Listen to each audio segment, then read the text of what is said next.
Today's episode is part 2 of our interview with Nicky Vaux, president of ICOMIA. Our first was very interesting. This is equally so. I hope you enjoy it.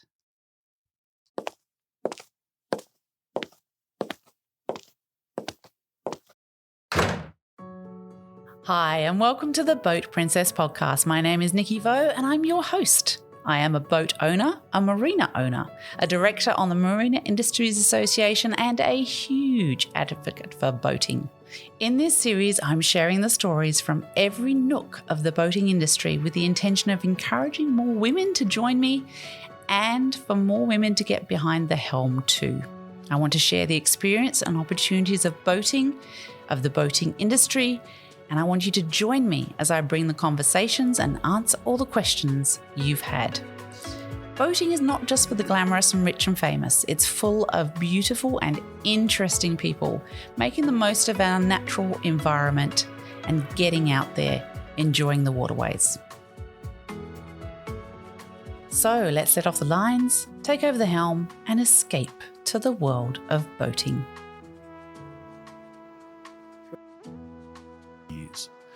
So if you really want to decarbonise, you're going to have to come up with a solution that decarbonises the existing fleet.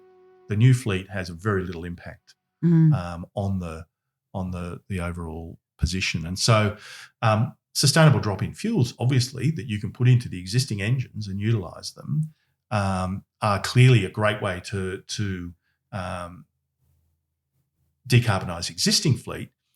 But importantly, the conclusion of the report, which was to deal with new craft, came to the same conclusion.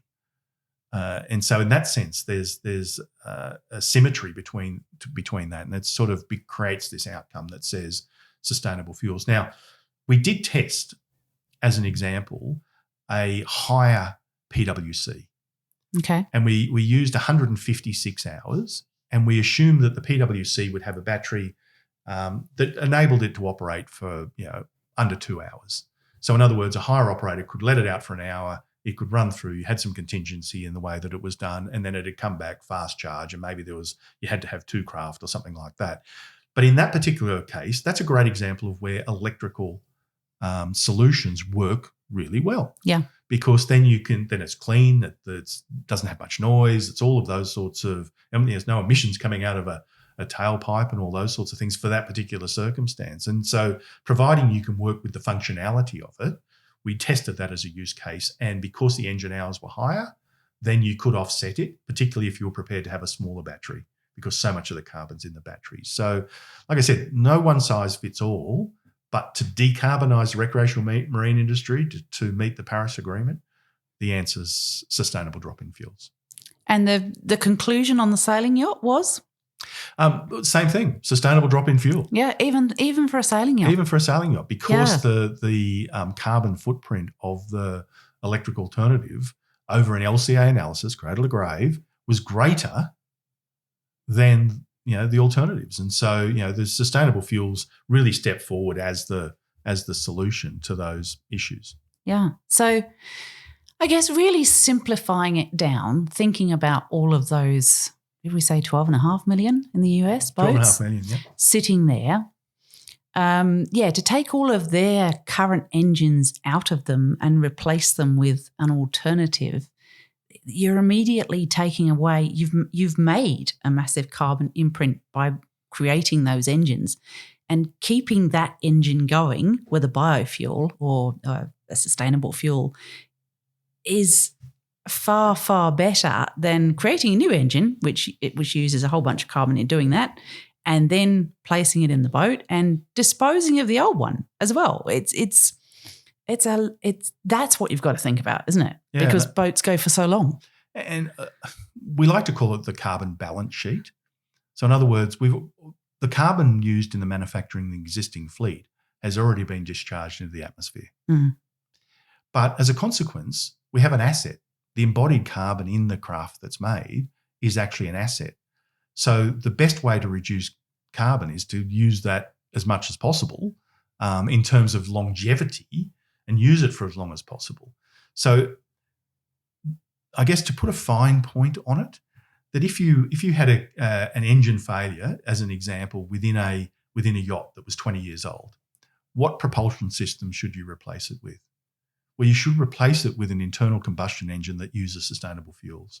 See, that's really fascinating. I know isn't it's a surprise, but Yeah. that is because the carbon footprint of making that particular type of engine, unless there's unless there's a moonshot, someone all of a sudden invents a battery that's got massive energy density and a life of 30 years, then everything changes and you'd have to redo it, right? Yeah. But based on the technology that exists today and what Ricardo, as an expert consultant, projects the technology to be over the next 10 odd years, then the conclusion of the report is that sustainable fuels used through internal combustion engines for the vast majority of the fleet is the solution. Now, this isn't about trying to stifle innovation in all sorts of different areas, because, for instance, if you look at, there may be use cases where electrical alternatives are the preference for other reasons. Yep. For instance, that it might be about noise, or it might be operating in an environment where you're going, well, we don't want any form of emissions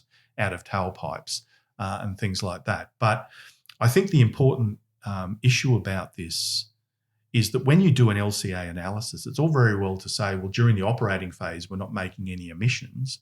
But when you look at the supply chain, when you look at where the electricity is coming from, where you look at how the trucks and ships and various other things that move these materials around the world, where all the carbon emissions are in that regard, then you're going, well, LCA forces a degree of brutal honesty in what the carbon emissions are over an entire lifetime. Yeah. And I think that it's very easy to sort of look at one piece and go, well, this piece is really good, but it's in the recreational boating sense, it's how did we get there and what are the consequences of actually manufacturing the product is probably the most important thing. So I think there's also I think we should actually talk about as well, which is an issue that's now occurring in cars that have had electrical engines put in them, that there does come a point where the car is only worth X value, but the replacement batteries are a lot more than that. So that same thing is going to happen in boats at some point as well, especially yachts, because yachts can go on for a very long time and their value is not necessarily as high as a motor yacht because of the engines, funnily enough, because a lot of the expense in a motor yacht is the motors. So that's an honesty conversation as well too, isn't it? That there is, again, with current technology, there is that issue that cars are being, I've heard from New Zealanders that Toyota Leafs are being abandoned in New Zealand because they've got to a value that is lower than the replacement batteries, which is, that's a terrible situation for us to be in, isn't it? Well, the LCA carbon footprint of that would be extremely poor. And I think it's a really interesting one because electric cars, for instance, providing that you are doing a lot of miles and that the source of the electricity that you're using, if you're being able to charge it from home and you've got solar panels and all of those sorts of things and you're using it for a lot of miles, then there's a high probability that you will offset the carbon footprint of the manufacturing process and that it'll be a great solution. But if you're not using the car very often and the electricity that's actually powering it is from coal-fired power stations. Well, yeah. And then, because don't forget, I think one of the interesting things is that the batteries in a car and batteries generally, the technology is that they have a certain life, which is a reflection of the number of charging cycles, but it's also, it's not just that, it's also they have a certain life. Mm. And so even an underutilized car, the battery will deteriorate over time. And those times are a lot less than the normal expected life of cars. Now, look, I'm no expert in cars, so all of this is anecdotal. Well, yeah, but I think that when you look at boats and we look at the science, because we do have the data now with the boats from this study, that if you look at the longevity of boats, which are very long living, and then you look at the alternative technologies that are available today, then it's pretty clear, given that we have very low engine hours and we have a lot of carbon in the manufacturing process. I think it does help us guide policymakers towards having a focus on two things. One is supply chain, really, really trying to understand the supply chain side and assist us in improving the supply chain. And the second thing is help us build a pathway to sustainable fuels. And I guess I may be a bit naive in saying this, but biofuels, presumably a lot more countries can produce that. I mean, obviously fossil fuels only come from certain areas and then they're transported to other countries to use them. So is that the case? Can biofuels be produced by many more countries? They can. And I think there's a number of important parts to it. There's actually a certain maturity in the manufacturing and development of these fuels in the US. Again, you can actually buy sustainable fuels at some marinas in the US today. How awesome is that? And when I say sustainable fuels, there's e-gasolines, made from waste feedstocks or cooking oils or various other things, and I'll talk about that in a little bit. But there's also e-gasolines that are being developed, which are orientated towards running the equivalent of petrol-type engines versus diesel. So the technology to develop these fuels is there. We know how to do it. And in some respects, at the chemical level, we take, if you think about what happens with oil refineries, we take crude oil and then break it down and make it into fuels that we can use. So we take it from a very dense and complex oil and we break it down into the parts that we use. In biofuels, in a lot of respects, we're almost building them up from the raw components, and from carbon and hydrogen, nitrogen, different things to build it up into the fuels we need. But it's a very similar process. But the source of the feedstock for fuels is probably our biggest challenge. We don't want to have the circumstance where, for example, we start deforesting rainforests to grow palm oil, because that's because obviously the forests themselves are doing a lot on decarbonisation for us and producing breathable oxygen. So deforestation to deliver this outcome is not the answer. Likewise, displacement of food production could be problematic. We don't want certain countries that are producing certain types of foods to go, well, I'm not going to make that anymore because I want to build these, I want to grow these particular crops that are good to make sustainable fuels. But there are waste feedstocks that come from the agricultural process. In other words, the parts of the plants that are harvested that we don't eat, that we can use. There are, as an example, the cooking oils that are used around the world, that they get recycled and they're very easy to translate into these processes, the way that they're worked through. So the supply chain for sustainable fuels is a great challenge, just like the supply chain for wind power or solar or hydro or nuclear and all of the different alternatives. They're all a challenge. And I think that this comes back to the core message. There is no one size fits all. But in the recreational marine industry, sustainable fuels is the answer. And I'll just add one more point. And that one more point is that, as an example, when I said earlier that boats and planes have got a lot in common, well, fuels are the thing they've got in common as well. Yeah. So I read recently a study, a pathway document that was basically a joint venture between the CSIRO and Boeing, which was actually looking at the pathway to create sustainable airline fuels in Australia and how that could be actually produced. Now, I think in round figures, I think the airline industry in Australia used something like 10 billion litres of fuel a year, something around that. The boating industry then. I think we're around the 200 to 300 million litres a year, right across the whole of all of our boating and things like that. So, airline fuels, that sort of kerosene smell that you smell with those sort of, that's a particular type of hydrocarbon. And there's no reason why the same refinery couldn't be making sustainable gasoline or petrol for boats and sustainable diesel for use in certain types of transport and recreational boats. So there is absolutely the pathway. What we need is policymakers to actually acknowledge it, to understand it, and then as a consequence to create policy frameworks around supporting it. Yeah. And I think that, back to the COP28 that's going on at the moment, we need all these solutions. We need all these solutions. And just while we're on that subject, I guess we do need to make our audience aware of exactly, whilst we're making these changes, and we need to make the changes, we do as an industry have very little impact in terms of fuel carbonisation, don't we? Oh, yeah. The recreational marine industry's contribution to global greenhouse gas emissions on an annual basis is 0.1%. Yeah.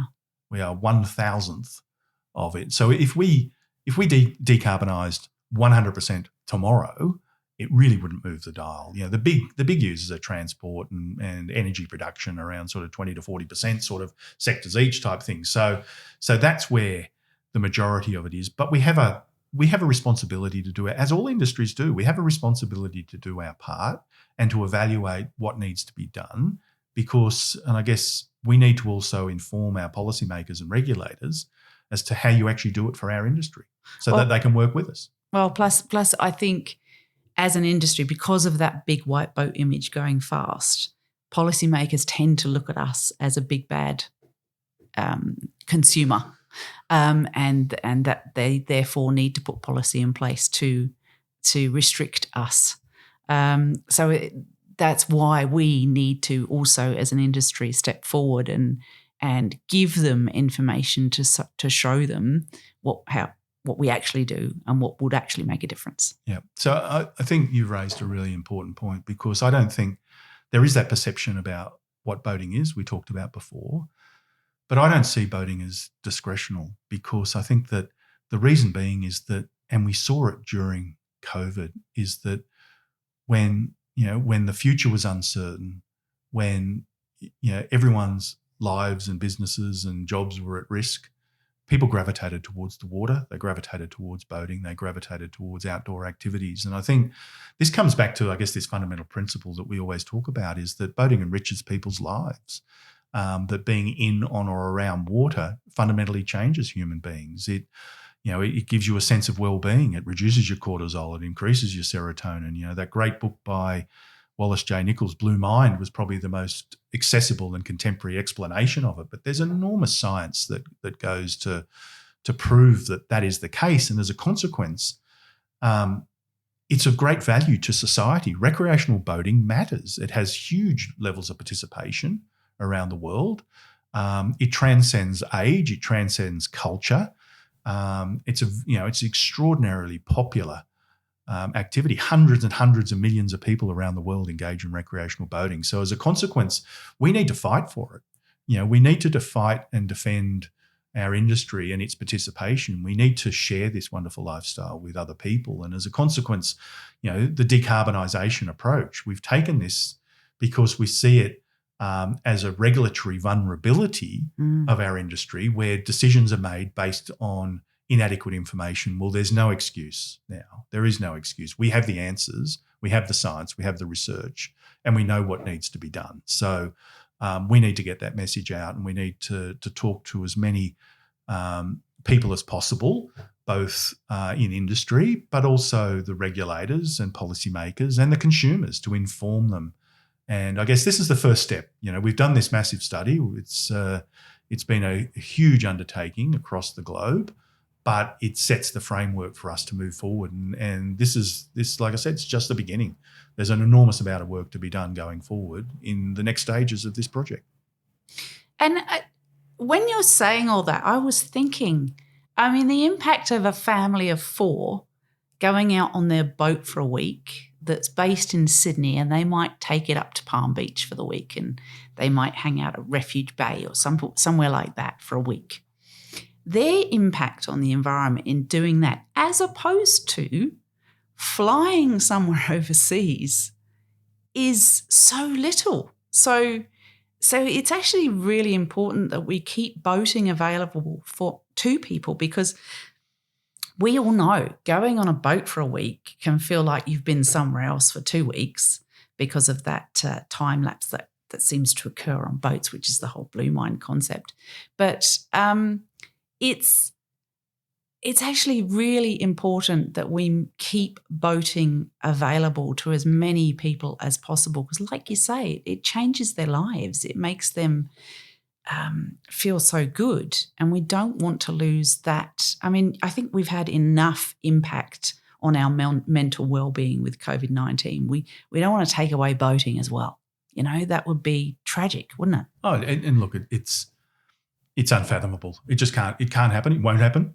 We will, because we have to.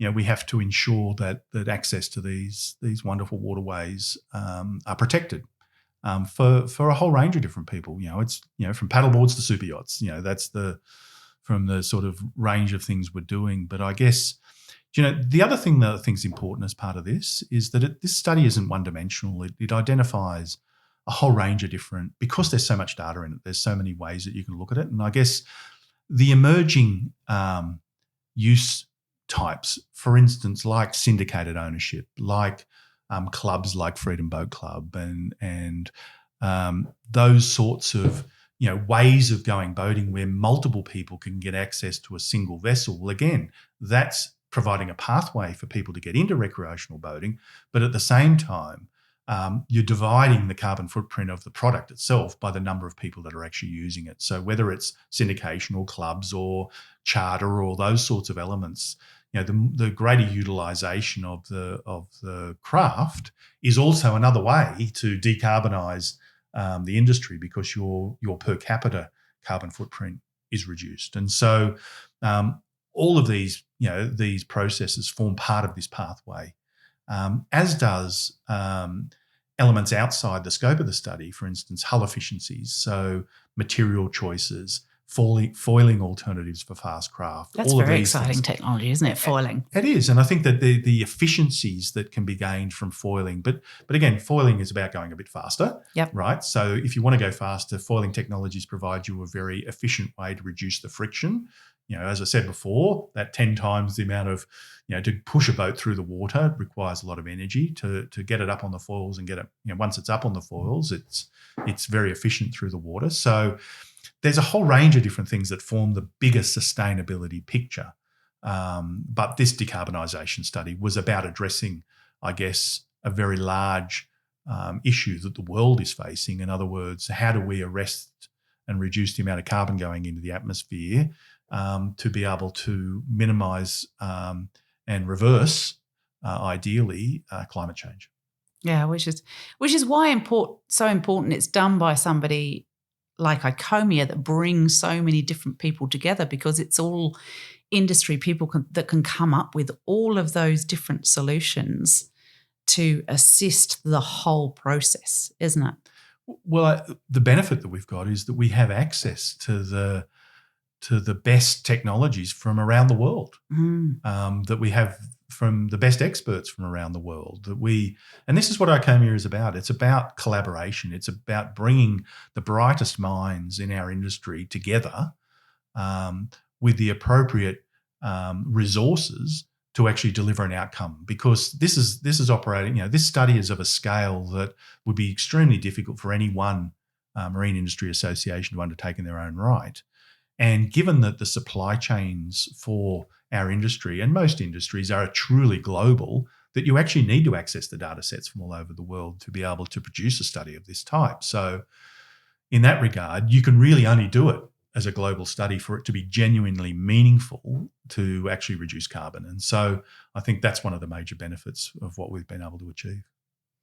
So I guess to conclude on a couple of things, with the current boat owners, can we talk to them specifically about a couple of things they can do to make a difference almost immediately? Sure. So I think, like all things, it's about, if you want your boat to be efficient, so, reducing your carbon footprint in a lot of sense is always about efficiency. So maintain your boat, maintain your engines, keep your hull clean. That's going to improve your fuel efficiency, as a consequence going to reduce your carbon footprint. It's also thinking about what you're doing. In a lot of sense, boating's about getting out and recreating with friends. So if you're just going out for a cruise to go somewhere to go for a swim, then you don't need to particularly go fast. Just take your time, because you'll save some money, which is particularly good, but at Absolutely. the same time, you reduce your carbon footprint. But, there are other things where if you're doing tow sports, all those sorts of things, then again, it's just keeping your boat as efficient as possible to make it as effective as possible. The industry more broadly will be focusing on these pathways for sustainable fuels. As a consequence, we'll have to work very closely with the engine manufacturers to get them to be satisfied with the types of fuels and to warrant the engines for those types of fuels and all those sorts of things. So there's a huge body of work that needs to be worked through in that regard, but we now know what to do. And I think that, we'll be communicating to the consumers about what the future looks like.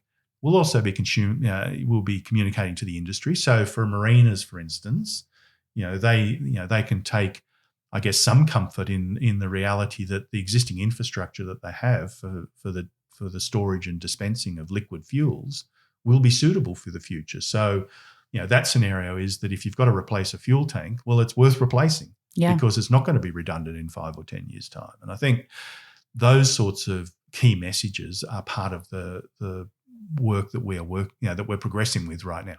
And I guess some marinas are in locations that they can't necessarily up their power supply dramatically to allow all electrical boats to be there either. So they'd be a little bit more, a little less scared, if you like, right now too.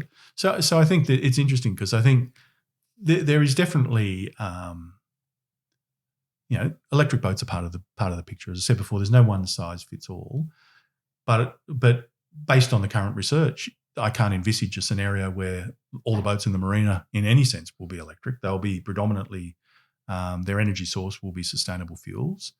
There'll be more electric vehicles, so marinas will need to accommodate vehicle charging points and all those sorts of elements. But and that does impact on infrastructure design and because if you go and build a marina today, you're building it for the 50 years. You're not building it for 5 years or 10 years. You're buying good quality infrastructure that lasts for a long time. And so you need to think about what you need to accommodate in that infrastructure. And so I think that we've got a pretty clear picture as to what the future looks like now. And I know that we've mentioned a couple of times that super yachts haven't been included in this study, and that's because they're different usage profile to what recreational boats are.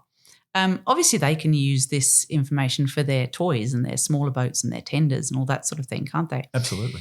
But in terms of the future of ICOMIA, is ICOMIA wanting to do more studies in, for example, taking in that space, or what's the future there? So we're looking to work with the broader industry, and there's been a lot of work done by the super yacht sector themselves in this particular area. And just to give you an example, most super yachts have engine hours more than 1,000 hours a year, as an example, and things like that. So it's a different usage profile, and it, depending on the scale of them as to whether they're closer to recreational boats or closer to ships, depending on how big they are, of course, they can look at different technologies. And so we actually see that there is an opportunity to expand as another stage into vessels above 24 metres, certainly as a study. But that'll be driven by the super yacht industry itself in some respects as to what they want and how they want to move forward with that. So there certainly is a process of engagement in that regard. Likewise, having only just launched this report in the last couple of weeks, it takes a little time for the broader industry to digest it. And I think that we'll find that the industry will come back and say, well, look, we'd like to explore this more. We want you to focus on this. And we'll build effectively a stage 2 project based on the feedback that we receive from industry as well as from policymakers, and then build some collaborations about doing those projects. So that's exciting. So thank you so much for being here today and discussing this all with all of our audience and giving them some real insight as to what the boating industry is doing to I guess work out what the future holds. It's really exciting. It's an absolute pleasure. It's a big topic and it's a complex topic, and I guess the challenge is how do you distill a 558-page technical report down into sort of a short summary. But talking of which, you can actually get hold of the report. Am I right? Yeah. How do people do that? So you can either get hold of the report by going to your, if you're in industry, then you go to your MIA, your Marine Industry Association in your country, and they can support you with that through their membership of ICOMIA. There is an executive summary available to anyone. We have a website called propellingourfuture.com, and there's an executive summary of that report on there. And that's got a lot of detail in it. It'll actually show you the comparative LCA carbon of the 9 different craft types. So that's a really great place to start to actually get an understanding of it. That's great. Well, thank you so much. Really appreciate you being here. It's been a good chat. I hope you guys have all enjoyed listening to this. It's been quite a long one because we've had quite a lot to cover, but I think it's a really important subject that really needs to be discussed and spoken about. I really appreciate ICOMIA putting that massive effort and suspect a fair amount of funding into that. Yeah. So thanks so much, Darren, for being here. Any other points you'd like to make to the listeners before we go? No, just really appreciate the opportunity to be able to talk about it. I think that's, this is a topic that everyone needs to talk about, that we're here to try and get the information out there to stimulate conversations around this, to get people thinking, so that we can work together for a better future for the industry as a whole, for the boating community as a whole, and for the broader community. Thanks so much, Darren. And we'll see you on the water soon. And if you're not ready to sponsor us yet, but you'd like to support us in a small way, the best way you can do that is by reviewing the podcast. Or if you go to my website, theboatprincess.com, and click on support the podcast, you'll be able to buy me a coffee, and that will help this passion project be funded for just a while longer. Thank you so much for listening to another episode of the Boat Princess podcast. I hope you've enjoyed it. And if you'd like to know more about what I do and where I am, then you can follow me on Instagram at The Boat Princess. You can also sign up to my newsletter on my website, which is theboatprincess.com. Take care of yourselves, everyone, and hopefully we'll see you on the water soon.